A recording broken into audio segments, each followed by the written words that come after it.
right, it is Way Up with Angela Yee on a Friday, and it is time to tell us a secret. Now, I want to ask you, has telling a secret ever made you feel a little bit like a burden was lifted off your shoulders? My producer, Dan, is here. Yes, ma'am. Dan, have you ever felt like, oh, I'm so glad I was able to tell that secret. Now I feel better. I can move on with my life. The slate is clean. Yeah, I would think so. Especially depends who you're telling. Like, isn't that what, confessionals are for? Yeah, a confessional. If you commit a crime and you go to the confessional, are they obligated to say something? It's a good question. I don't know. They're not, right? They're not allowed to say anything. What if they get subpoenaed? Like, what if the priest gets subpoenaed?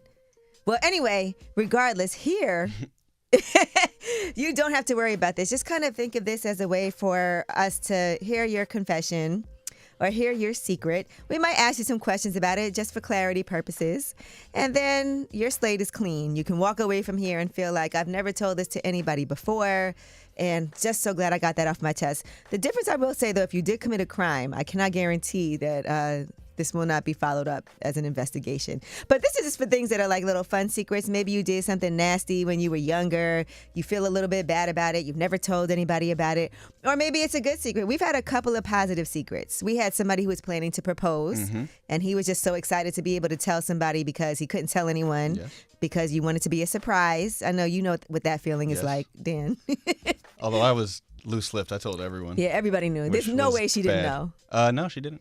I was good. She was like, let me just pretend.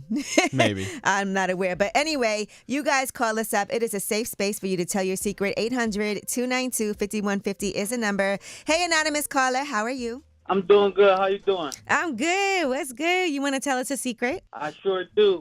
Okay. So I had a friend that I used to be extremely close with, one of those childhood friends, and then we grew up.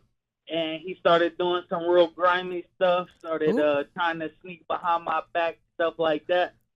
So me and my girl linked up with his girl, had a good time, you know what I mean? Oh, my gosh. On the hub, and then, yeah, I mean. What did he do to you when you say he started sneaking around? Like, what was he doing? So he was pretty much sliding in my girl DMs behind my back, pretty much telling her how I was this guy that I wasn't, and that was just my little way of getting back at him, and she actually came up with the idea. You know what? Why did he think your girl wasn't going to tell you? And that's what I was trying to figure out, because at the time, me and her had already been locked in for a couple years, so yeah, it was one of those. That is so stupid. Why would your girl not tell you? Like, did he think he was that lit? I guess he just thought he was that dude. Now, how was everything with his girl? Oh, man. Well, it's not his girl no more. Long story short, she just, she's a fan at this point. All right, well, I'm not mad at you. I think all's fair in love and war. I know that's right. I know that's right. All right, well, thank you for calling. Thank you. Have a great day. You too. Hey, what's up, anonymous caller? How are you? How's it going, Angela? I'm good, thank you. You want to tell us a secret? Yes, I do. And I cannot believe I'm telling you this live on the air because I have never said this outside of my best friend. Okay, hold on. Let me get some tea. All right, go ahead. So when I was a teenager, like her and I were just hanging out on a Friday night. And it was like an area where we would always go. And so I was like, I don't know my boyfriend cares about me. So she was like, all right, come on. I parked my car at the movie theater parking lot. I got in her trunk and she drove all the way over my boyfriend's house and was like, hey, such and such, have you seen your girl? And he was like, no, why? He's like, I'm looking for her and I can't find her. Long story short, he went around my area looking, found my car in the movie parking lot, and thought I was inside with another dude. So he and his friends sat outside the movie theater with bats and everything ready to go. Oh, my gosh. And so later, it was crazy. So later when I got out the trunk, and I was like, no, I was just playing around. Yeah, he did not believe me. Wait, now hold on. He did not see you get out the trunk, right? No, I did that in a little cul-de-sac. I know people thought I was crazy, but not. Yes, you might be. I didn't know he was going that crazy.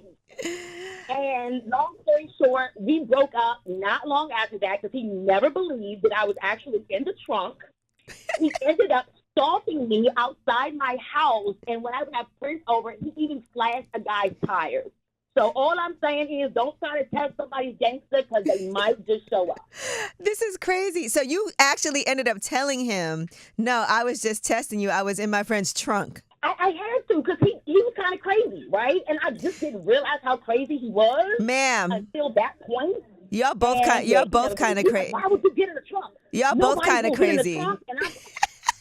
I mean, a little bit. I dialed mine back. He's, got him caught up. But, yeah, after the whole slash in the tire thing, I was like, dog, I'm really done. Yeah, it's crazy.